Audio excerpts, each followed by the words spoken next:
It's like barbecues and fireworks. The beach is a 4th of July tradition for many.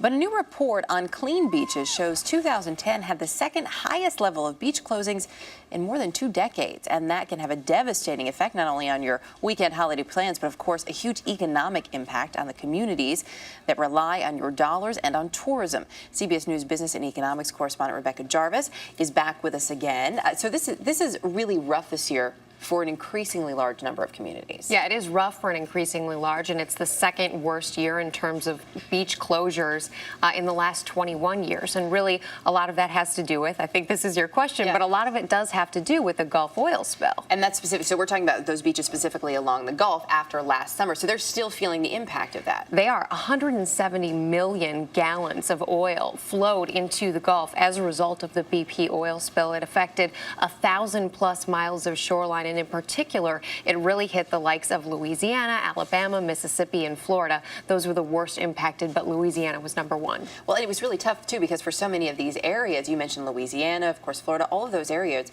had just sort of started to recover in some places from hurricanes in 2004, 2005. They rely on tourism.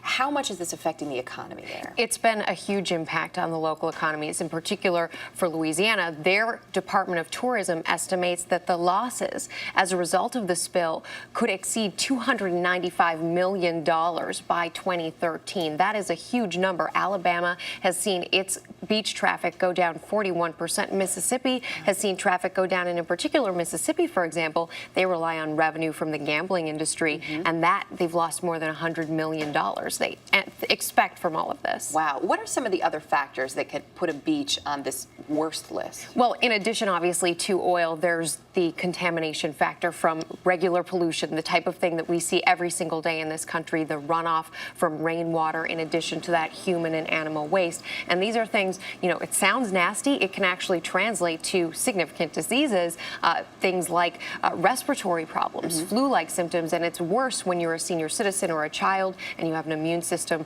that is, you know, it's in a worse position. You look at some of those pictures, of course, those are not exactly beaches you would want to spend some time on, but it's not all doom and gloom. It isn't all. Let's end, please, on a positive note. It's a holiday weekend. Thank goodness. Coming up, even though it's only Wednesday, some of the beaches on the best list. Point those out for us. Yes, absolutely. The NRDC puts together this list every year. Some of the top beaches. 2 are in Delaware, believe it or not. Rehoboth Beach in Delaware is one of their top choices. Dewey Beach, also in Delaware, one of the best beaches in the country. New Hampshire has Hampton Beach. Gotta you know love Hampton it. Beach? I'm from, you know, my mom's from New Hampshire, so I'm like half New Hampshire. Well, there you go. And I'm from Minnesota, so Park Point Beach in Minnesota, also one of their top picks. So there you go. Those are some good destinations. Some things to plan for the weekend ahead. Some things to think for. I don't know what that Think meant. ahead for. There you go.